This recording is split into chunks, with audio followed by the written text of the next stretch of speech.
एजुकलेरा में आप सभी का स्वागत है।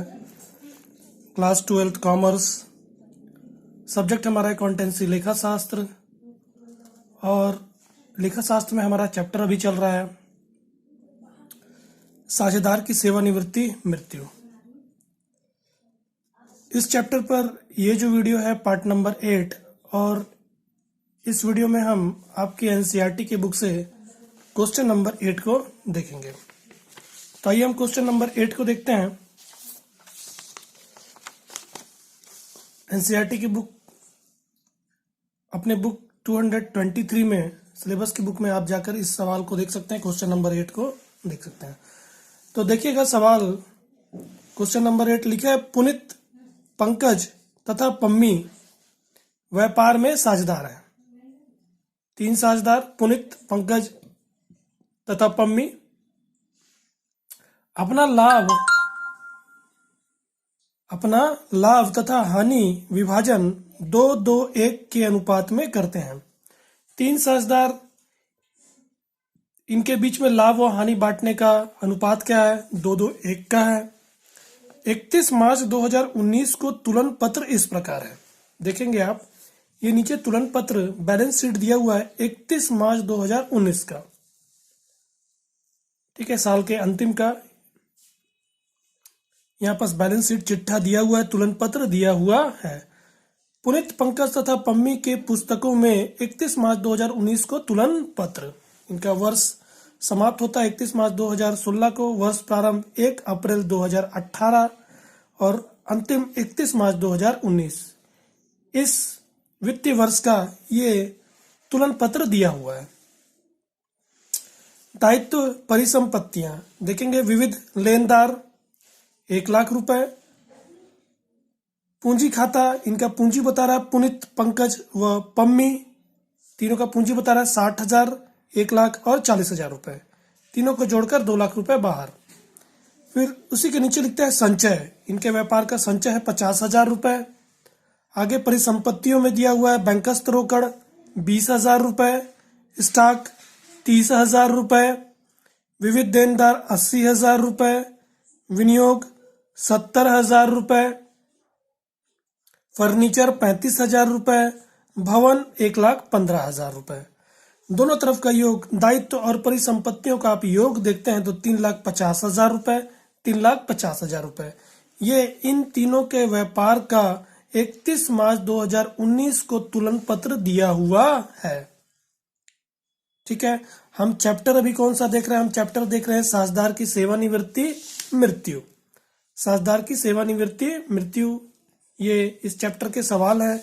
हमने सवाल को देखा, 3 साझेदार और इनका ये तुलन पत्र दिया हुआ है। नीचे आगे देखिएगा, लिखा है 30 सितंबर 2017, यहाँ 2017 लिख दिया है, 2019 होगा, इसको हम सुधार लेंगे 2019। मतलब कि ये तीनों व्यापार चला रहे थे 31 मार्च 2019 को, इनका ये वर्ष, ठीक है, समाप्त होता है 31 मार्च 2019 को, इनका वित्तीय वर्ष समाप्त हुआ। फिर आगे 6 महीने और व्यापार चली और दिनांक बता रहा है 30 सितंबर 2019। मतलब ये चिट्ठा बंद हुआ और व्यापार चली, 6 महीने चल गई, 30 सितंबर 2019 अगला डेट बता रहा है। लिखा है 30 सितंबर 2019 को पम्मी की मृत्यु हो गई। पिछला वर्ष तीनों साझेदार थे। ये वित्तीय वर्ष जब हम देखते हैं, ये वित्तीय वर्ष हमारा जो है 1 अप्रैल 2019 से चालू होकर चलेगा कहां तक? 31 मार्च 2020 तक चलेगा। इसी बीच में 30 सितंबर 2019 को क्या होता है कि पम्मी की मृत्यु हो जाती है। यानी कि ये जो सवाल है वो मृत्यु वाला है, साझेदार की मृत्यु का है। 30 सितंबर 2019 को पम्मी की मृत्यु हो गई। साझेदारी संलेख में निम्न पूर्व निर्दिष्ट है। मतलब कि अब मृत्यु हो गई, अब इनके उत्तराधिकारी को क्या किया जाएगा? जो जो इसका राशि बनता है वो दिया जाएगा। और यहाँ पर आप देखेंगे साझेदारी संलेख में कुछ बातें लिखी गई हैं, उसके अनुसार दिया जाएगा। तो हम देखते हैं, पहला लिखता है कि मृत साझेदार मृत्यु की तिथि तक मृत्यु साझेदार मृत्यु की तिथि तक के लाभ का अधिकारी होगा। जिस साझेदार की मृत्यु हो रही है उस साझेदार को, ठीक है, जिस दिनांक को उसकी मृत्यु हुई है उस दिनांक तक वो लाभ पाने का अधिकारी होगा। देखेंगे आप यहाँ पर पिछला जो चिट्ठा है वो 31 मार्च 2019 तक का है, और इस वर्ष जो ये वित्तीय वर्ष है 1 अप्रैल 2019 से लेकर 31 मार्च 2020 तक है। इसी बीच में इसकी मृत्यु हुई है, 6 महीने चल गई है व्यापार, तो 6 महीने का, क्योंकि व्यापार 6 महीने चल चुकी है तो इस 6 महीने का कुछ ना कुछ लाभ हुआ होगा। ठीक है, अब उस लाभ में इसको हिस्सा दिया जाएगा। वही ये पॉइंट बोल रहा है कि मृत्यु साझेदार मृत्यु की तिथि तक के लाभ का अधिकारी होगा, जिसकी गणना, मतलब लाभ की गणना कैसे होगी, जिसकी गणना पिछले वर्ष के लाभ के आधार पर होगी। मतलब इस वर्ष का लाभ क्या होगा, जो पिछले वर्ष का लाभ था उसी को इस वर्ष का भी लाभ मान लेंगे। हम देखेंगे आगे। अगला दूसरा पॉइंट लिखता है कि मृत साझेदार को क्या दिया जाएगा। वह मृत साझेदार फर्म में अपने भाग की ख्याति का अधिकारी होगा। उसके भाग का ख्याति प्राप्त करने का वो अधिकारी होगा, जिसकी गणना, ख्याति गणना बता रहा है, जिसकी गणना अंतिम 4 वर्षों के औसत लाभ के 3 वर्षों के क्रय के आधार पर की जाएगी। बता रहा है ख्याति की गणना, फर्म के ख्याति गणना कैसे की जाएगी। 4 वर्ष का औसत, पिछले 4 वर्ष के औसत लाभ निकालेंगे और उस औसत लाभ को 3 वर्षों के क्रय वर्ष से गुणा कर देंगे तो हमारा फर्म की ख्याति निकल जाएगी। हम निकालेंगे, इसका कैलकुलेशन करेंगे अभी फर्म की ख्याति का। अंतिम 4 वित्तीय वर्षों का लाभ, पिछले 4 वित्तीय वर्षों का लाभ बता रहा इस प्रकार है। 2015-16 के लिए 80,000 रुपए, 2016-17 के लिए 50,000 रुपए, 2017-18 के लिए 40,000 रुपए, और ये पिछला वित्तीय वर्ष है 2018-19, पिछला वर्ष वित्तीय वर्ष है 2018-19 के लिए 30,000 रुपए। ठीक है, तो 4 वर्षों का आपको लाभ दिया हुआ है। इनकी सहायता से हम औसत लाभ निकालेंगे, और जब औसत लाभ निकल जाएगा तो उसको 3 क्रय वर्ष से गुणा कर देंगे। 3 क्रय वर्ष से गुणा कर देंगे तो हमारा फर्म की ख्याति निकल जाएगी। ठीक है, आगे बोलता है मृत्यु की तिथि तक मृत साझेदार के आहरण। अब उसका आहरण भी बता रहा है, अभी तो ख्याति की बात कर रहा था, अब आहरण बता रहा है कि जो मृत साझेदार है मृत्यु की तिथि तक उसने आहरण कितना कर लिया, 10,000 रुपए का उसने निकाला है अपने निजी उपयोग के लिए।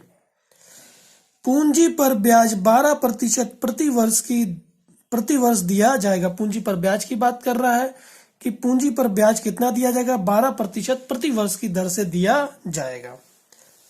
आगे देखते हैं शेष साझेदार उसके उत्तराधिकारी को, बाकी के साझेदार यानी कि जो मृत साझेदार, अब मृत जो हो गया वो तो चला गया, अब बाकी के जो साझेदार बच रहे हैं पुनीत और पंकज, अब ये क्या करेंगे। लिखा है शेष साझेदार उसके उत्तराधिकारी, जो पम्मी का उत्तराधिकारी है उसके उत्तराधिकारी को 15,400 रुपए का भुगतान तुरंत करने के लिए सहमत हो जाते हैं। मतलब कि उसकी पूरी गणना की जाएगी, मृत साझेदार की पूरी गणना की जाएगी, उसको कितना राशि देना है। गणना करने के पश्चात क्या किया जाएगा कि 15,400 रुपए तुरंत उसको कैश में दे दिया जाएगा, रोकड़ में तुरंत भुगतान कर दिया जाएगा उसके उत्तराधिकारी को। आगे और बोल रहा है बकाया शेष, बाकी का जो पैसा बच जाएगा देने से, उसको 12% प्रति वर्ष ब्याज सहित 12% प्रति वर्ष ब्याज सहित 4 बराबर वार्षिक किस्तों में दिया जाएगा। मतलब बाकी का और पैसा 15,400 देने के पश्चात और जो राशि बच जाती है उसको देने के लिए उसको क्या किया जाएगा, 12% प्रति वर्ष ब्याज सहित 12% प्रति वर्ष ब्याज सहित 4 बराबर वार्षिक किस्तों में दिया जाएगा। 4 बराबर किस्तों में इसको दिया जाएगा। वो भी किस्त कैसे होंगे, वार्षिक, साल भर का अंतराल उसमें होगा। पम्मी का पूंजी खाता उसके उत्तराधिकारी का खाता देय राशि के निपटारे की तिथि तक दिखाइए।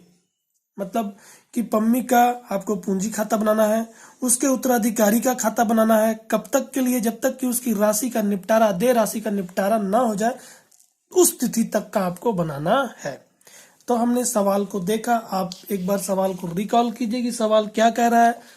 आप देखेंगे 3 साझेदार हैं, इनका अनुपात क्या है? 2-2-1 का इनका अनुपात है। 2-2-1 का इनका अनुपात है। इनका चिट्ठा दिया हुआ है, मतलब तुलन पत्र दिया 31 मार्च 2019 को। जो पिछला वर्ष इन्होंने व्यापार अपना चलाया उस दिनांक पर इनको चिट्ठा दिया हुआ है। ये पूरी बातें बताई गई हैं तुलन पत्र का। फिर आगे बताता है कि 30 अप्रैल 2019 को पम्मी की मृत्यु हो जाती है और पम्मी को क्या क्या दिया जाएगा वो बता रहा है। पम्मी को इस जो 6 महीने व्यापार चली है 31 मार्च 2019 से लेकर 30 सितंबर 2019 तक, ये वित्तीय वर्ष जो वर्तमान वित्तीय वर्ष उसमें 6 महीने व्यापार चली है, उस वित्तीय वर्ष का जो लाभ होता है उस लाभ में उसको हिस्सा दिया जाएगा उसके अनुपात के अनुसार। फिर फर्म की ख्याति की गणना करने बोल रहा है कि फर्म की ख्याति जो आएगी उसमें भी उसको हिस्सा दिया जाएगा।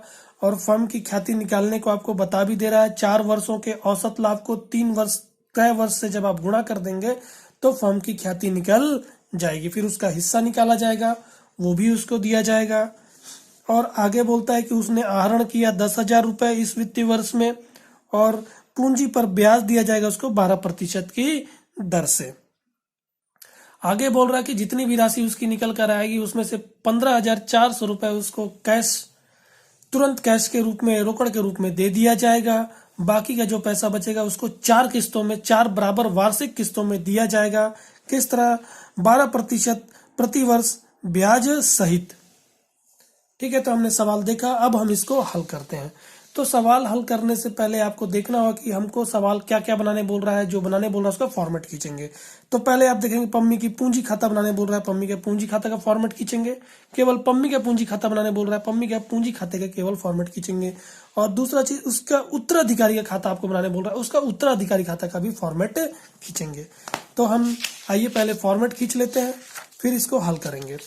तो पम्मी का ये इसका हल है। ठीक है, तो ये हम पहले उसका फॉर्मेट खींचेंगे। पम्मी का पूंजी खाता, पम्मी का पूंजी खाता का फॉर्मेट खींच लेंगे। दिनांक विवरण राशि पूंजी खाता है, दिनांक विवरण राशि, दिनांक विवरण राशि केवल पम्मी का पूंजी खाता है। और उसके बाद उसका उत्तराधिकारी खाता का भी फॉर्मेट खींच लेंगे। दिनांक विवरण राशि, दिनांक विवरण राशि। हमने दोनों फॉर्मेट खींच लिया जो हमको सवाल बनाने बोल रहा था। अब हम सवाल को शुरू से पढ़ते जाएंगे और जहां जहां आएगा, क्योंकि हमको यही 2 खाते बनाने हैं, इन दोनों खातों में जहां जहां आएगा उसको हम लिखते जाएंगे। सवाल बनाने का यही तरीका है कि आप सवाल को पढ़ते जाइए और जो जो जहां जाता है उसको वहां लिखते जाइए। तब इस तरह में क्या होगा, आपका कोई भी पॉइंट छूटेगा नहीं तो वैसे क्या होगा कि अगर आप सवाल यानी कि इस तरह पढ़े फिर फॉर्मेट खींचे बनाए तो वहां पर आपका मिस्टेक होने का यानी कि छूटने का बहुत चांसेस होता है। तो हम देखते हैं, शुरू से सवाल देखेंगे और फिर उसके बाद हल करते जाएंगे। तो देखिएगा, पुनित, पंकज तथा पम्मी व्यापार में साझेदार हैं। क्या बता रहा है? व्यापार में साझेदार हैं। उनका लाभ तथा हानि विभाजन 2-2-1 का है। इसका इस्तेमाल कहाँ किया जाएगा? इसका इस्तेमाल जो भी लाभ होगा उसके बंटवारे में, और यहाँ पर ये संचय है इसके बंटवारे में किया जाएगा और नया अनुपात निकालने में किया जाएगा। और उसके बाद क्योंकि ये सेवानिवृत्ति और मृत्यु वाला पॉइंट है, तो सेवानिवृत्ति और मृत्यु वाला जब होता है सवाल तो हम क्या करते हैं, वहां पर जो शेष साझेदार बचते हैं उनके लिए लाभ प्राप्ति अनुपात निकालते हैं, अभिलाभ अनुपात निकालते हैं। ठीक है, अभिलाभ अनुपात क्यों निकाला जाता है? क्योंकि ख्याति का बंटवारा करना होता है। जो साझेदार जा रहा है मृत्यु होकर या सेवानिवृत्ति होकर, उसको बचे हुए साझेदार उसके हिस्से की ख्याति को क्षतिपूर्ति रूप उसके पूंजी खाते में जोड़कर देते हैं। उसकी पूंजी खाते में जोड़ते हैं, जिसकी मृत्यु हो रही है उसकी पूंजी खाते में जोड़ेंगे और जो शेष साझेदार बच रहे हैं वो अपनी पूंजी खाते से माइनस करेंगे। ठीक है, तो हमने यहां तक देखा। फिर उसके बाद लिखा 31 मार्च 2019 को तुलन पत्र इस प्रकार है। ठीक है, ये हमने यहां तक पढ़ लिया। अब हम नीचे चलते हैं, यहां से हम जहां जहां लिखाएगा वहां लिखते जाएंगे। देखेंगे विविध लेनदार, ये कहाँ जाएगा? नए चिट्ठे में जाएगा, क्योंकि नया चिट्ठा हम बना रहे हैं तो हम इसको नहीं लिख पाएंगे। ठीक है, हम केवल बना रहे हैं पम्मी का पूंजी खाता और दूसरा उत्तराधिकारी का खाता। ठीक है, फिर उसके बाद देखते हैं पूंजी, पुनित की पूंजी, पंकज की पूंजी और पम्मी की पूंजी। क्योंकि इन तीनों में केवल पम्मी की पूंजी बन रही है, तो पम्मी के पूंजी को हमको लिखना पड़ेगा। 40,000 रुपए हम पम्मी की पूंजी में जाकर लिख देंगे। तो लिखते हैं ये पम्मी का पूंजी खाता है, क्योंकि पूंजी हमेशा क्रेडिट होकर बनती है, दायित्व है, हमेशा क्रेडिट होकर बनती है। तो यहाँ पर शेष, क्योंकि दायित्व है, ये पम्मी को पूंजी के रूप में पैसा देना है, दायित्व है, दायित्व हमेशा क्रेडिट होकर बनता है। तो यहाँ पर लिख देंगे शेष लाया गया बैलेंस है कितना, 40,000 रुपए इसकी पूंजी बता रहा है, 40,000 रुपए हम लिख देंगे। आप देखेंगे यहाँ पर जो चिट्ठे का जो चिट्ठे की मदें हैं वो केवल एक जगह ही लिखी जाएंगी। जैसे हम एडजस्टमेंट में जाएंगे दो दो इफेक्ट डालने लगेंगे। ठीक है, हमने इसको लिख दिया। अब उसी के नीचे लिखता है संचय। तो संचय का क्या किया जाएगा, क्योंकि मृत्यु वाला पॉइंट है, तो जब भी पुनर्गठन होता है, चाहे प्रवेश हो, चाहे सेवानिवृत्ति हो, चाहे मृत्यु हो, संचय को समाप्त किया जाता है। तो संचय को समाप्त करना होगा, मतलब कि अब इसकी पूंजी में हस्तांतरित कर दिया जाएगा। तो केवल पम्मी की पूंजी बन रही है यहाँ पर, तो केवल हम पम्मी का ही संचय उसके पूंजी खाते में हस्तांतरित करेंगे। तो देखेंगे ये 50,000 रुपए है, वो पूरे फर्म का संचय है। तो हमको यहाँ पर केवल अभी पम्मी के हिस्से का संचय निकालना होगा और उसके पूंजी खाते में जोड़ना होगा। तो हम निकालते हैं, संचय का कैलकुलेशन करते हैं। देखिएगा, तो यहाँ पर गणना, पहला संचय के लिए संचय का विभाजन, संचय का विभाजन केवल पम्मी के लिए यहाँ पर करेंगे, क्योंकि पम्मी की जानकारी हमको यहाँ पर केवल बोल रहा है। तो पम्मी के लिए देखेंगे संचय कितना बताया, 50,000 रुपए बताया है। और पम्मी का अनुपात क्या है, आप अनुपात देखेंगे 2:1 का इनका अनुपात है, मतलब ये अंतिम वाली पम्मी है ये, तो उसका अनुपात क्या है, 1/5। तो 1/5 उसका हिस्सा निकल कर आएगा। तो निकालेंगे तो 10,000 रुपए होता है, मतलब कि संचय का कितना हिस्सा हो रहा है उसका, 10,000 रुपए उसके पूंजी में दे दिया जाएगा। यहाँ पर हम उसकी पूंजी में, ये उसका पूंजी खाता है, पूंजी को उसको बढ़ाना है, पूंजी को बनाना है, क्रिएट करके बनाया जाता है, दायित्व है। संचय 10,000 रुपए पूंजी का दे दिया जाएगा, एक जगह इसका प्रभाव डालेंगे, हमने दे दिया। फिर आगे आते हैं, हमारा इधर का पूरा दायित्व पक्ष पूरा हो गया है। विविध लेनदार को नहीं लिख पाएंगे हम, क्योंकि चिट्ठा नहीं बना रहे हैं। पम्मी का पूंजी हमने लिख दिया, संचय को भी हमने बांट दिया। अब आते हैं परिसंपत्ति साइड। ठीक है, इस ओर आते हैं। रोकड़ नए चिट्ठे में जाएगा, नहीं बना रहे हैं। स्टॉक नए चिट्ठे में जाएगा, विविध देनदार नए चिट्ठे में जाएगा, विनियोग नए चिट्ठे में जाएगा, फर्नीचर नए चिट्ठे में जाएगा और भवन नए चिट्ठे में जाएगा। इन दोनों का नया जो तुलन पत्र बनता है वो ये मदे वहां पर जाती, क्योंकि हम यहाँ पर नया तुलन पत्र नहीं बना रहे हैं इस दिनांक पर, इसलिए हम इनको नहीं लिखेंगे। ठीक है, तो हमने पूरा यहां तक कर दिया, जो जो जहां लिखना था वहां लिख दिया। अब आगे आते हैं हम, नीचे लिखा है 30 सितंबर 2019 को पम्मी की मृत्यु हो गई, मतलब कि ये जो तुलन पत्र बना वो 31 मार्च तक का ही बना। अब नया वित्तीय वर्ष चालू हो गया। नया वित्तीय वर्ष कौन सा चालू हुआ, 1 अप्रैल 2019 से 31 मार्च 2020 नया वित्तीय वर्ष चालू हुआ। और इसी बीच में 30 सितंबर 6 महीने बाद आप गिनेंगे पूरा, अप्रैल, मई, जून, जुलाई, अगस्त और सितंबर, 6 महीने बाद 30 सितंबर को मृत्यु हो जा रही है पम्मी की। 30 सितंबर 2019 को मृत्यु हो जा रही है पम्मी की, 6 महीने बाद उसकी मृत्यु हो जा रही है। तो इस 6 महीने में क्या हुआ होगा भाई, व्यापार तो चला होगा, तो कुछ ना कुछ लाभ तो हुआ होगा, तो लाभ में इसको हिस्सा दिया जाएगा। अब लाभ के लिए आपको क्या बताया, पॉइंट बताया कि जो पिछले वर्ष का लाभ है, मतलब कि पिछला वर्ष हमारा जो था 2018-19 का था, 31 मार्च 2019 को हमारे वर्ष समाप्त हुआ पिछला वर्ष, तो पिछले वर्ष का लाभ जो है वो इस वर्ष का लाभ बन जाएगा, हम उसको मान लेंगे। तो पिछले वर्ष का लाभ अभी आप देखेंगे 30,000 रुपए बता रहा है, ये पूरे साल भर का लाभ है, क्योंकि व्यापार तो अभी साल भर नहीं चल पाया, 6 महीने ही चला है, तो हमको 6 महीने का ही लाभ निकालना होगा और इस 6 महीने लाभ में इसका हिस्सा दिया जाएगा।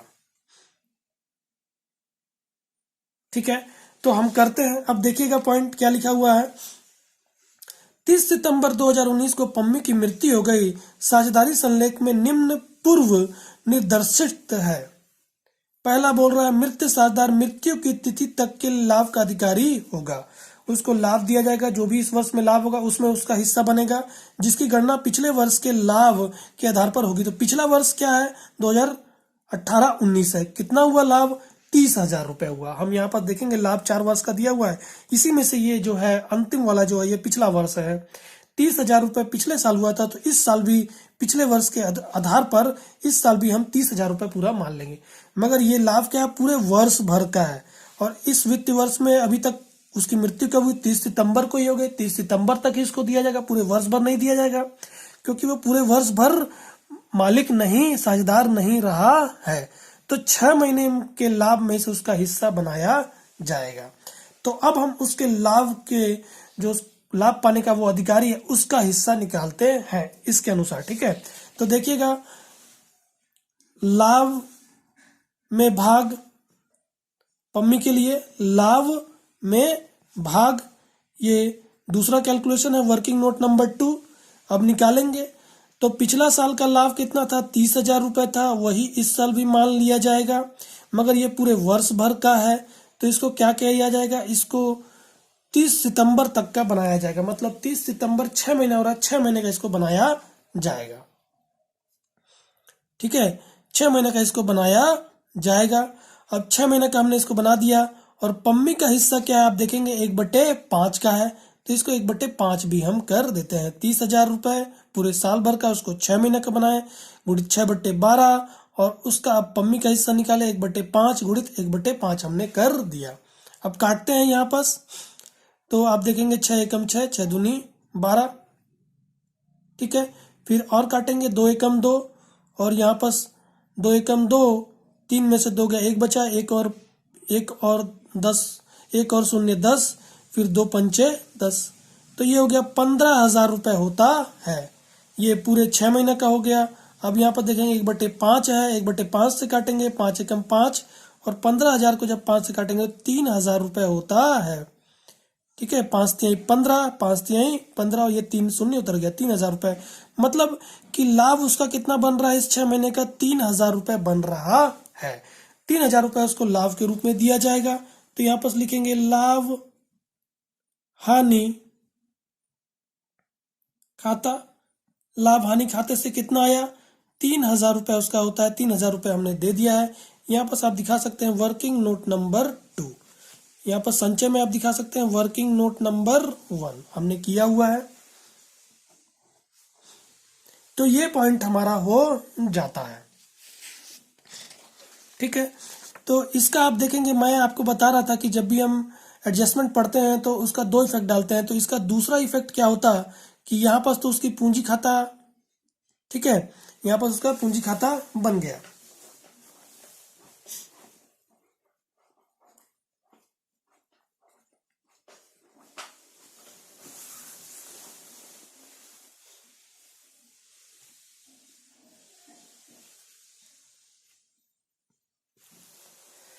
लाभ के रूप में, ठीक ना। और दूसरा चीज, हम यहाँ पर अगर पुनर्मूल्यांकन खाता बनाते हैं तो वहां पर जाकर इसको लिखते हैं। ठीक है, तो अब हम आगे देखेंगे। आगे लिखा हुआ है कि वह फर्म में अपने भाग की ख्याति का अधिकारी होगा। मतलब कि इस फर्म में ख्याति की गणना की जाएगी और उसके भाग की ख्याति को उसको दिया जाएगा। अब गणना बताएगा, जिसकी गणना अंतिम 4 वर्षों के औसत लाभ के 3 वर्षों में क्रय के आधार पर की जाएगी। अब ख्याति की गणना बता रहा है कि ख्याति की गणना कैसे करना है। पिछले 4 वर्षों के औसत लाभ को 3 वर्षों से, जब 3 क्रय वर्ष से जब गुणा कर देंगे तो ख्याति, पूरे फर्म की ख्याति निकल कर आ जाएगी। ये पूरे फर्म की ख्याति निकलेगी। फिर उसके बाद हमको केवल पम्मी का देखना है, क्योंकि पम्मी का ही पूंजी खाता बना रहे हैं। पम्मी के पूंजी खाते में ही हम जाकर उस खाते को जोड़ेंगे, तो पम्मी का हिस्सा निकालना पड़ेगा। और पिछला 4 अंतिम वर्ष का हमको, वित्तीय वर्ष का हमको लाभ दिया हुआ है। ये क्यों दिया हुआ है, इसकी सहायता से हम निकालेंगे अभी औसत लाभ। तो आइए हम अब ख्याति की गणना करते हैं। तो यहाँ पर फर्म की ख्याति की गणना, फर्म की ख्याति की गणना,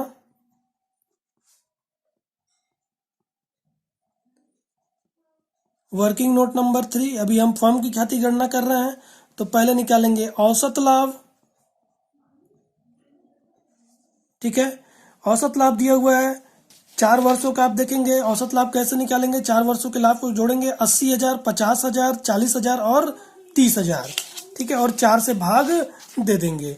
तो 4 वर्षों का आपको लाभ देखेंगे 80,000 प्लस 50,000 प्लस 40,000 और प्लस 30,000।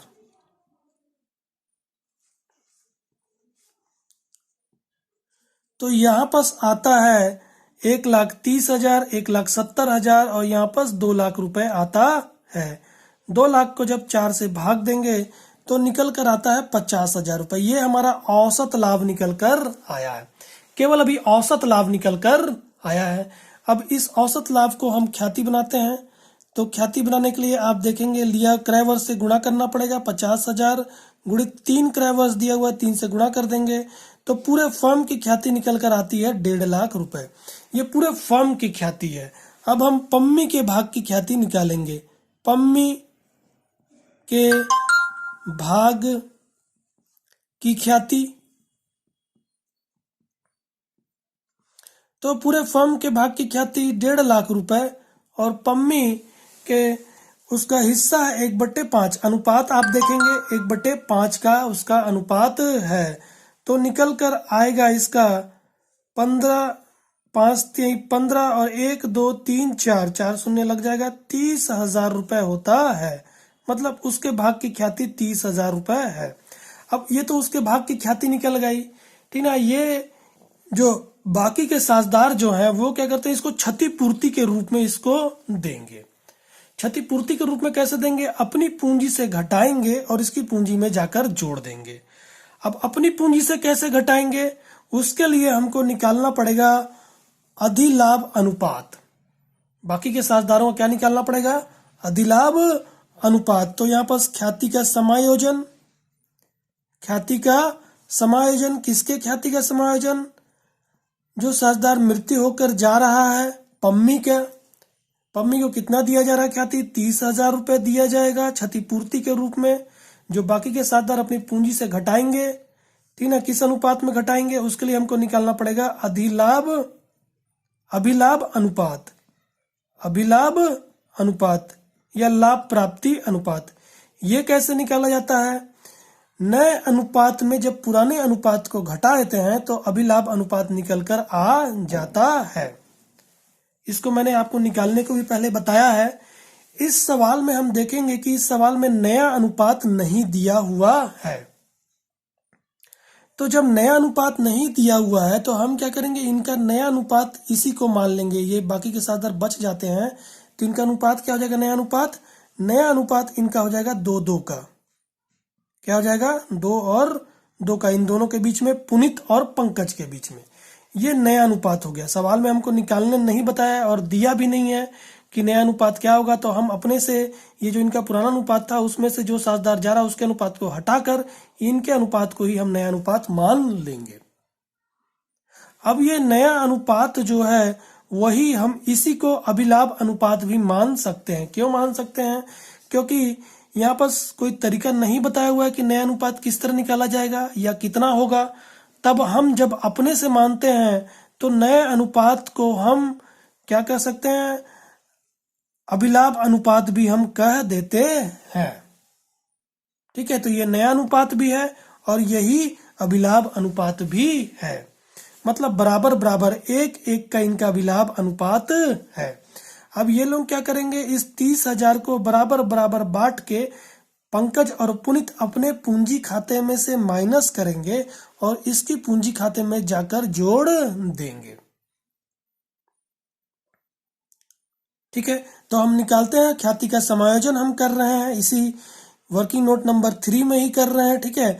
तो पहले किसके लिए, पुनित के लिए, मतलब पुनित अपनी पूंजी से कितना घटाकर इसको देगा। तो 30,000 रुपए देना है किसको, ख्याति के रूप में, जो साझेदार जा रहा है उसको। अब पुनित इसका 1/2 अभिलाभ अनुपात में, ठीक है, इसको बांट लेगा।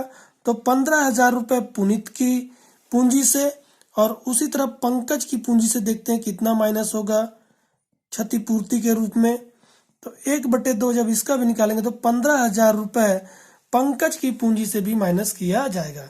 तो अभी क्या है, हम केवल यहाँ पास गणना कर रहे हैं, क्योंकि इन दोनों का पूंजी खाता तो हम बना ही नहीं रहे हैं। हम पूंजी किसका बना रहे हैं, केवल पम्मी का पूंजी खाता बना रहे हैं। और उसकी पूंजी में क्या करना है, ख्याति देना है, यानी उसकी पूंजी को बढ़ाना है। क्रेडिट साइड हमको लिखना पड़ेगा, पूंजी बनती है क्रेडिट होकर। तो यहाँ पास लिख दिया जाएगा इनका नाम पुनित। ठीक है, क्या चीज का, ख्याति का। ख्याति का समायोजन कितना, 15,000 रुपए। उसी तरह पंकज, ख्याति का समायोजन कितना, 15,000 रुपए। अब इसके हिस्से ख्याति इसको प्राप्त हो गई, इसकी पूंजी खाते में बढ़ा दिया गया। एक प्रभाव तो यहाँ पड़ गया। दूसरा प्रभाव क्या पड़ता, जब इनकी पूंजी खाता बनता तो इनकी पूंजी से जाकर घटने लगता। हम यहाँ पर दूसरा प्रभाव नहीं दे पाएंगे क्योंकि इनका पूंजी खाता हम नहीं बना रहे हैं। तो ये भी पॉइंट हमारा हो जाता है। अब हम आगे आते हैं। हमने 2 पॉइंट यहाँ पर लाभ का कर लिया, फिर उसके बाद ख्याति का विभाजन भी हमने कर दिया। उसी में आगे आप देखेंगे लिखा है मृत्यु की तिथि तक मृत साझेदार के आहरण 10,000 रुपए है। ठीक ना, थे मतलब कि इसने कितना निकाला था मृत साझेदार ने, मतलब पम्मी ने कितना निकाल लिया इस वर्ष, 10,000 रुपए निकाल लिया। जब निकाल लिया तो उसकी पूंजी से वो कम कर दी जाएगी। ये पम्मी की पूंजी खाता है, जब भी देना होता है तो पूंजी बनती है। अब उसको कम करना है तो हमको यहाँ पास उसकी पूंजी को कम करना पड़ेगा। तो लिखेंगे आहरण कितना, 10,000 रुपए उसकी पूंजी से कम कर दिया जाएगा, आहरण खाता। ये पॉइंट भी हमारा हो जाता है। फिर उसके बाद आगे लिखा हुआ है पूंजी पर ब्याज 12% प्रति वर्ष दिया जाएगा। यहां हमने आहरण का कर लिया, अब पूंजी पर ब्याज की बात कर रहा है, मतलब कि पूंजी पर ब्याज भी दिया जाएगा। तो आप देखेंगे कि 31 मार्च 2019 को तो इन्होंने पिछला अपना वित्तीय वर्ष बंद किया। ये वर्तमान वित्तीय वर्ष केवल अभी 6 महीने तक ही चल पाई थी कि मृत्यु हो गई। इसी दिनांक पर उसको पूंजी पर ब्याज देना है, तो अभी पूरा साल भर नहीं हो पाया है। इसकी पूंजी कितनी है, 40,000 रुपए है। 40,000 पर 12% की दर से उसको पूंजी पर ब्याज दिया जाएगा, मगर केवल 6 महीने का ही दिया जाएगा। तो हम निकालते हैं पम्मी का पूंजी पर ब्याज। पूंजी पर ब्याज किसके लिए, पम्मी के लिए। तो ये हमारा चौथा वर्किंग नोट नंबर है, पूंजी पर ब्याज पम्मी का। तो पम्मी का पूंजी कितना है, 40,000 रुपए है। इस पर 12% की दर से कितना, केवल 6 महीने के लिए, केवल 6 महीने, क्योंकि व्यापार अभी 6 महीने ही चल पाई है। ठीक है, कट जाता है तो होता है 2,400 रुपए। 400 को 6 से गुणा करेंगे तो 2,400 रुपए होता है पूंजी पर ब्याज उसको दिया जाएगा। इसकी पूंजी को बढ़ाना है क्योंकि ये पूंजी पर ब्याज उसकी पूंजी में जाकर जुड़ जाएगी। तो यहां पर लिख देंगे पूंजी पर ब्याज 2,400 रुपए। एक प्रभाव पड़ गया। ठीक है, दूसरा प्रभाव क्या होगा, पूंजी पर ब्याज। ठीक है, पुनर्मूल्यांकन खाता बना दे तो वहां पर जाकर इसको लिखते हैं, क्योंकि यहां पर हम नहीं बना रहे हैं।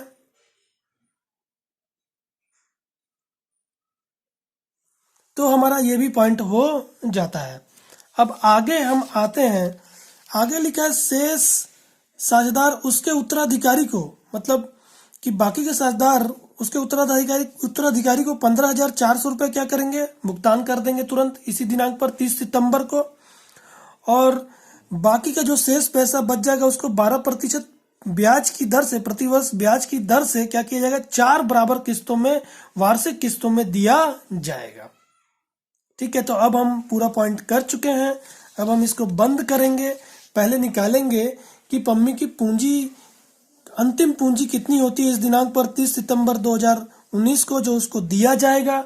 उसमें से जितना भी पैसा होगा उसका 15,400 रुपए उसके उत्तराधिकारी को तुरंत दे दिया जाएगा। बाकी का पैसा उसको 4 किस्तों में दिया जाएगा, 4 बराबर वार्षिक किस्तों में दिया जाएगा। तो पहले इसको हम गणना करते हैं कितना पैसा होता है। ठीक है, पहले हम गणना करते हैं कितना पैसा होता है। तो आप इधर का जोड़ेंगे, 40,000, 10 50,000, 50 और 30 हो गया 80,000, और 3 2 5, 5,400, 80 और 5,400 हो जाता है 85,400 रुपए, 85,400। 85,400 रुपये उसका होता है पूरा निकल कर, उसमें से 10,000 रुपये उसने क्या किया, आहरण कर लिया है। मतलब टोटल उसके उत्तराधिकारी को कितना पैसा देना है, उसके उत्तराधिकारी को टोटल मिलाकर उत्तराधिकारी खाते में हस्तांतरित करते हैं, कितना पैसा देना है, 75,400 रुपये। इतना पैसा उसका बनता है। 85,400 रुपये में से 10,000 तो वो निकाल चुका है, आहरण कर चुका है। 75,400 रुपये उसका बनता है, उसके उत्तराधिकारी में हस्तांतरित कर दिया जाएगा। अभी केवल हम हस्तांतरित कर रहे हैं। ये हमारा टोटल हो जाता है। पूंजी खाता क्लोज हो गया, इसका पूंजी खाता क्लोज हो जाता है। पूरा कैलकुलेशन हमने कर लिया है, बंद कर दिया। अब इसके जो पैसा देना है उसको उठाकर इसके उत्तराधिकारी खाते में ले आते हैं कि इतना पैसा इसको देना है। किस दिनांक पर आप देखेंगे, अभी चल रहा है 2019-20, ठीक है। किस दिनांक पर, 30 सितंबर, जिस दिनांक पर इसकी मृत्यु हुई है। यहाँ पर लाएंगे शेष बोल रहा हूं, ठीक है। ये पूंजी खाते से उठकर आया है तो पम्मी पूंजी खाता को, पम्मी के पूंजी खाते से उठकर आया है कितना, 75,400 रुपये देना है उसके उत्तराधिकारी को। इसमें से आप देखेंगे पॉइंट कहा गया है कि 15,400 रुपये, 75,400 में से जितना भी उसका होता है उसमें से 15,400 रुपये तुरंत दे दिया जाएगा। तो इसी दिनांक पर 30 सितंबर को क्या किया जाएगा, दे दिया जाएगा। तो ये दायित्व, क्योंकि ये दायित्व है, पैसा देना है, पैसा देना है, ठीक है। और जब व्यापार पैसा देगी तब क्या करेगी, इसकी पूंजी को कम करेगी और बैंक खाते को क्रेडिट कर देगी।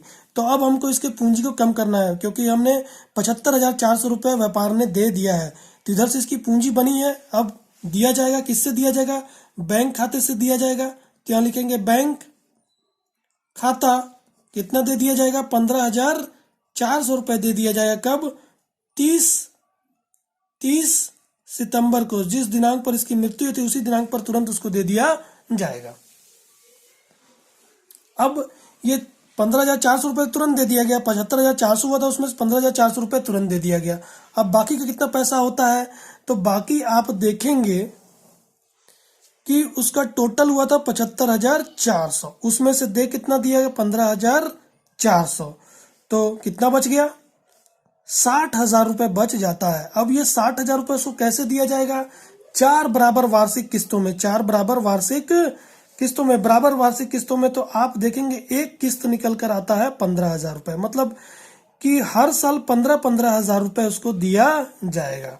वो भी कैसे दिया जाएगा, 12% ब्याज सहित। अब इसका 12% ब्याज निकाला जाएगा और ब्याज इसमें जुड़कर दिया जाएगा,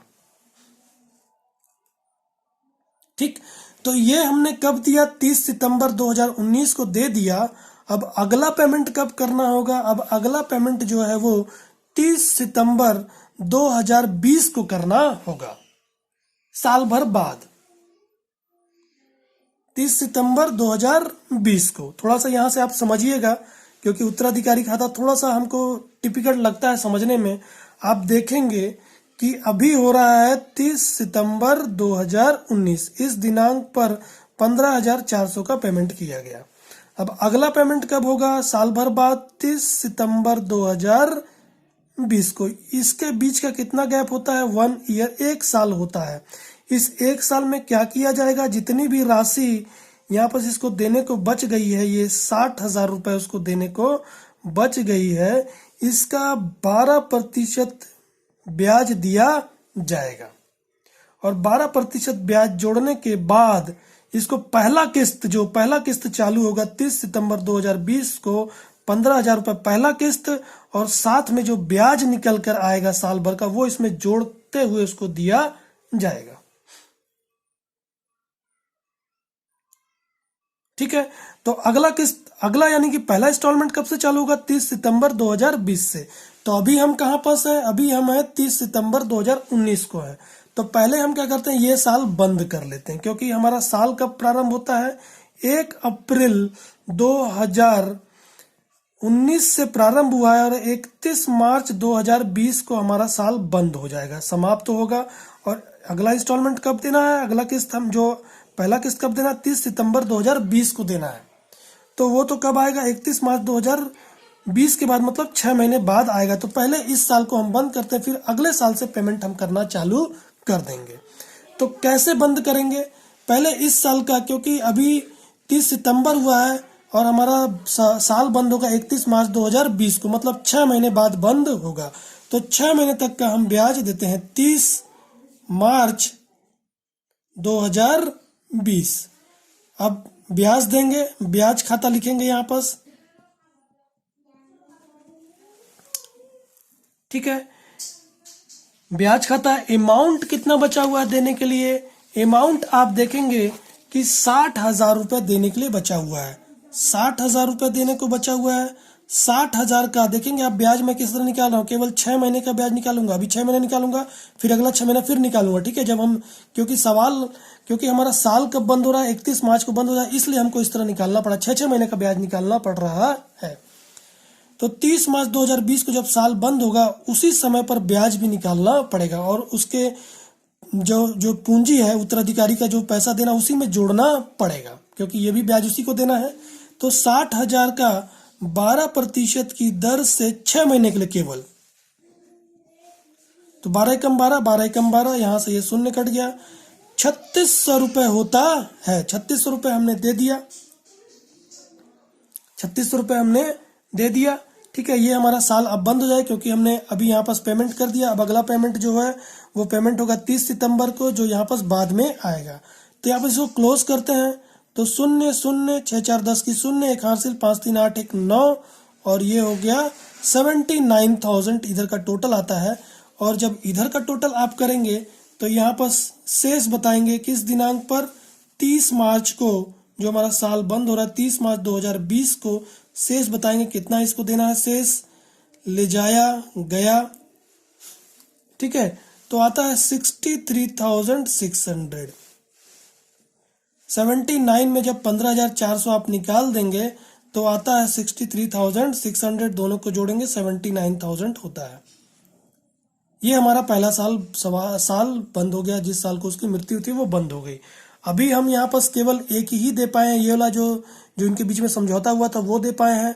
पहला इंस्टॉलमेंट कब से चालू हुआ? 30 सितंबर से चालू हुआ, क्योंकि वार्षिक देना है। अब अगला दिनांक, क्योंकि पहला 30 सितंबर को, तो अगला दिनांक भी 30 सितंबर ही आएगा। 30 सितंबर कब आ रहा है? इस साल के बाद आ रहा है, इसलिए हमने क्या किया, इस साल को पहले बंद कर दिया ब्याज देते हुए 6 महीने का। अब हम आते हैं 2000, ठीक ना, 2020-21 में आते हैं, यहां से हमारा पहला इंस्टॉलमेंट चालू होगा। तो वर्ष हमारा है 2020-21। कौन सा दिनांक? वर्ष प्रारंभ होगा 1 अप्रैल 2020 को। यहां पर लिखेंगे शेष, जो ये शेष था 63,600 रुपये, इसको उठा कर लाएंगे, इसको देना है दायित्व के रूप में। शेष लाया गया 63,600 रुपये, ठीक। ये तो 1 अप्रैल की बात हो गई 2020-21 में। अब पहला इंस्टॉलमेंट चालू होगा 30 सितंबर को। तो 30 सितंबर को जब चालू होगा तो 30 सितंबर तक पहले क्या करना होगा? ब्याज देना होगा 6 महीने का।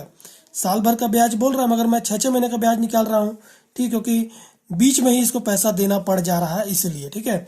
तो पहले 6 महीने का निकालेंगे ब्याज खाता, ठीक है। कितना अमाउंट? 60,000 रुपये, क्योंकि 60,000 रुपये देना था। 60,000 रुपये, 60,000 में ये 60,000 रुपये इसका इंस्टॉलमेंट का है, और बाकी 3,600 क्या है? ये ब्याज का है। तो केवल हम जो इसका मूल है उसको लेंगे, 60,000 रुपये इसका मूल है, बाकी 3,600 रुपये जो है वो ब्याज का है, ठीक है। तो 60,000 का 12% कितना? केवल 6 महीने के लिए। 6 महीने यहाँ दिए, 6 महीने यहाँ दिए, तो पूरा मिलाकर 1 साल हो जाता है।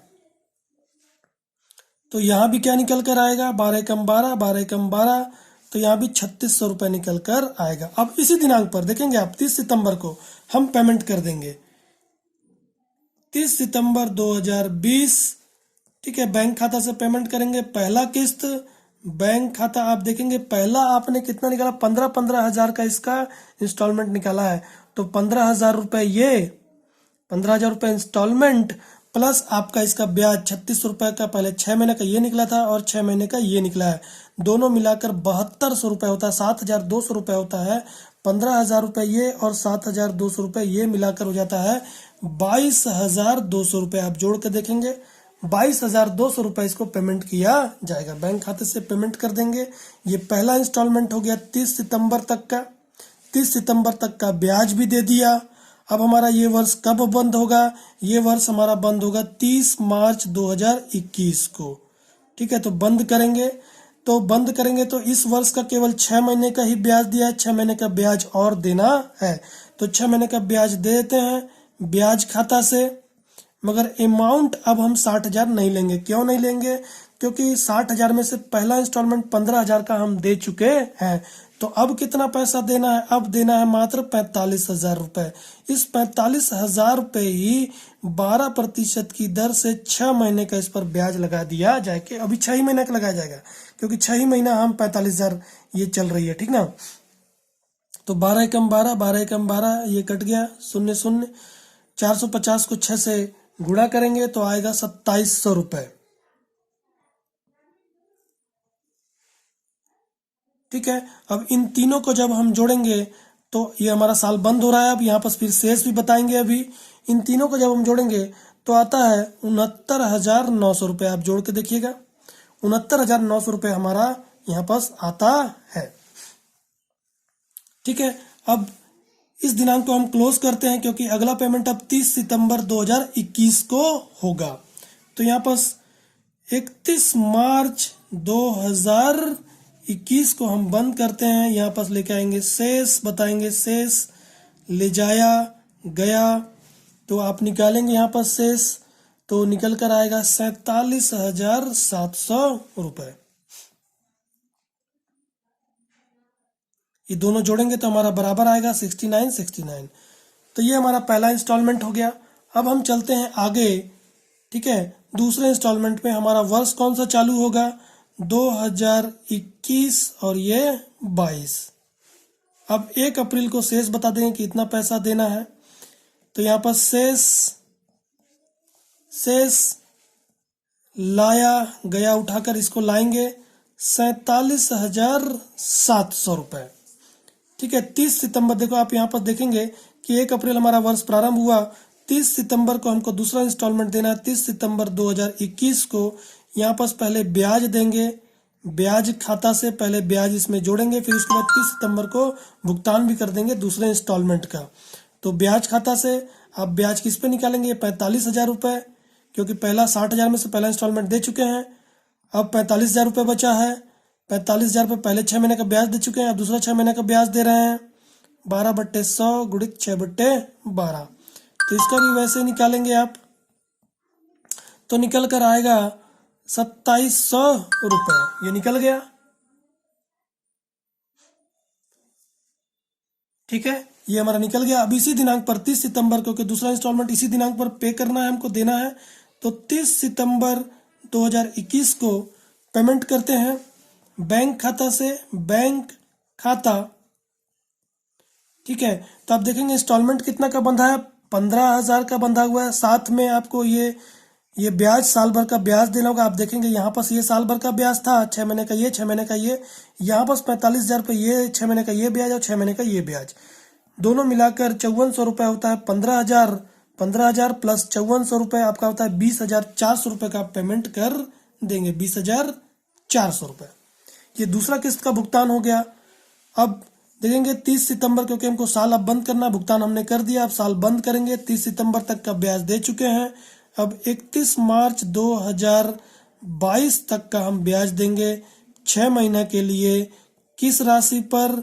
क्योंकि 60,000 में से 15,000 का भुगतान हो गया, 45,000 बचा था। 45,000 में फिर 15,000 का भुगतान हो गया, दूसरा किस्त। अब बचा है 30,000 रुपये। तो 30,000 पर 6 महीने का ब्याज दिया जाएगा, तो होता है 1,800 रुपये।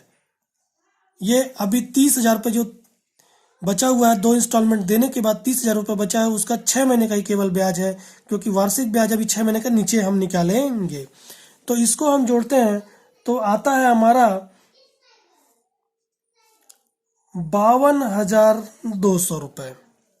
और इधर 20,400 रुपये दिया हुआ है। 52,200 में जब 20,400 घटा देंगे तो यहाँ पर शेष 31 मार्च 2022 को बचता है शेष ले जाया गया 31,800 रुपये। ये हमारा हो जाता है 52,200 दोनों तरफ का योग। ठीक है, तो पहला इंस्टॉलमेंट दिया, दूसरा इंस्टॉलमेंट दिया, अब हम तीसरे इंस्टॉलमेंट में आते हैं। ठीक है, 15,000 का इंस्टॉलमेंट है, अब हम तीसरे इंस्टॉलमेंट में आते हैं। तो फिर अब हमारा ये वर्ष जो है वो है 22-23। तो पहले 1 अप्रैल को बताएंगे शेष कि 1 अप्रैल को कितना बच रहा है शेष लाया गया कितना 31,800 रुपये देना है। 2 इंस्टॉलमेंट दे चुके हैं। ठीक है, अब 2 इंस्टॉलमेंट और बचा है, 15-15 30 और 1800 का पिछले 6 महीने का ब्याज है 30,000 पर। अब ठीक है, अब फिर क्या कि 30 सितंबर को फिर अगला इंस्टॉलमेंट देना है, 30 सितंबर को अगला इंस्टॉलमेंट देना है, 30 सितंबर 2022 को। तो 30 सितंबर 2022 तक का फिर ब्याज निकाल लिया जाएगा। ब्याज खाता से ब्याज इसके पूंजी में जोड़ दिया जाएगा, पूंजी में यानी उत्तराधिकारी खाते में जोड़ दिया जाएगा। तो ब्याज किस पर निकलेगा 30,000 रुपये, क्योंकि 30,000 रुपये ही देना है। 2 इंस्टॉलमेंट बचा हुआ है, 12% 6 माह के लिए, केवल 6 माह के लिए, 6 माह का निकल चुके हैं, 6 माह का फिर निकाल रहे हैं। तो यहाँ पास आता है 1,800 रुपये। ये 2 यानी कि 6 माह का ब्याज हम निकाल चुके हैं। 1,800 3600 रुपये होता है। ठीक है, 30,000 इंस्टॉलमेंट और ये 1,800 3600 रुपये होता है। ठीक है, 30 सितंबर को भुगतान भी किया जाएगा। 30 सितंबर 2022 बैंक खाते से भुगतान करेंगे। बैंक खाता ठीक है कितना 15,000 रुपये एक इंस्टॉलमेंट और प्लस 3600 रुपये। 1500 इंस्टॉलमेंट 15,000 रुपये इंस्टॉलमेंट, 15,000 रुपये इंस्टॉलमेंट प्लस ब्याज 3600, 1,800 यहाँ 1,800 यहाँ, दोनों मिलाकर 3600 रुपये। ये पूरे साल भर का 6 महीने का अलग निकाला था हमने, क्योंकि बीच में इसको पेमेंट किया जा रहा है, इसलिए 6 महीने का निकालना पड़ रहा है। जब पेमेंट किया जा रहा है उस दिनांक तक का ब्याज, फिर उसके बाद का जो बन रहा है 6 महीने का, वो ब्याज अलग से निकालना पड़ रहा है। ठीक है, तो ये 15,000 प्लस 3600 रुपये पूरे साल भर का ब्याज वो दिया जाएगा। तो 006 18,600 रुपये ये तीसरा इंस्टॉलमेंट उसको दे दिया जाएगा। 18,600 रुपये दे दिया। अब हमारा साल बंद करेंगे, कब बंद होगा 31 मार्च 2023 को बंद होगा। 2023 को बंद करते हैं। शेष ले जाया गया बंद नहीं करेंगे, यहाँ पास ब्याज देना पड़ेगा अंतिम दिनांक पर। ठीक है, ब्याज उसकी पूंजी में बढ़ाना पड़ेगा। ब्याज खाता ठीक है, तो किस पर, क्योंकि अब 30,000 रुपये नहीं है, 3 इंस्टॉलमेंट दे चुके हैं, 15,000 15,000 15,000, मतलब 60,000 में 45,000 निकल चुका है। केवल अब 15,000 रुपये ही बचा हुआ है। इस 15,000 पर 12% की दर से 6 महीने का ब्याज निकाला जाएगा। तो हम जब निकालेंगे तो निकल कर आता है 900 रुपये। 150 को 6 से गुणा करेंगे, 900 रुपये होता है। ये हमारा साल यहाँ पास बंद हो जाएगा। ब्याज दे दिया हमने। अब जब इसको जोड़ेंगे तो हमारा आता है 34,500 रुपये। इधर 18,600, इसको भी बराबर करते हैं शेष ले जाकर। 31 मार्च 2023 शेष ले जाया गया। ठीक है, 34,800 में जब 18,600 घटा देंगे तो आपका निकल कर आता है 15,900 रुपये। दोनों तरफ का जोड़ेंगे 34,500 रुपये हो जाता है। तो अभी आप देखेंगे 3 ही वर्ष हुआ है। ये पहला जो था जिस वर्ष मृत्यु हुई वो था, फिर उसके बाद 3 इंस्टॉलमेंट 1, 2 और 3। चौथा अंतिम इंस्टॉलमेंट का भी हमको बनाना होगा, तो इसका भी हम बनाते हैं अंतिम इंस्टॉलमेंट।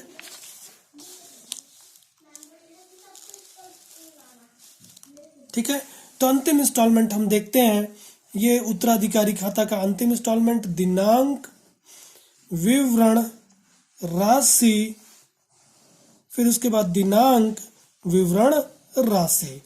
तो हम अभी कौन से वर्ष में है? अब हमारा वर्ष चालू होता है 2023 और 24। तो पहले इस वर्ष में 1 अप्रैल ठीक है 2023 साल के शुरू में बताएंगे कितना पैसा बचा हुआ है। जो पिछला बचा हुआ था उठा कर लाएंगे, शेष लाया गया। आप देखेंगे 15,000 15,900 रुपये शेष बचा हुआ था। ठीक है, 15,000 का इंस्टॉलमेंट, 15,000 का इंस्टॉलमेंट अंतिम इंस्टॉलमेंट, 15,000 का अंतिम इंस्टॉलमेंट प्लस 6 महीने का ब्याज 15,000 पे 900 रुपये बचा हुआ था। उसी को उठाकर हम ले गए। अभी 6 महीने पर ही तो ब्याज दिए हैं, 6 महीने का ब्याज और देंगे, क्योंकि हमारा इंस्टॉलमेंट जो है वो 30 सितंबर को पेमेंट हो रहा है। तो 30 सितंबर 2023 इस दिनांक तक का ब्याज देंगे। ब्याज खाता, ठीक है, किस पर? 15,000 पर। 15,000 का 6 महीने का ब्याज दे चुके हैं, 6 महीने का ब्याज और लगा रहे हैं 12% की दर से 6 महीना के लिए।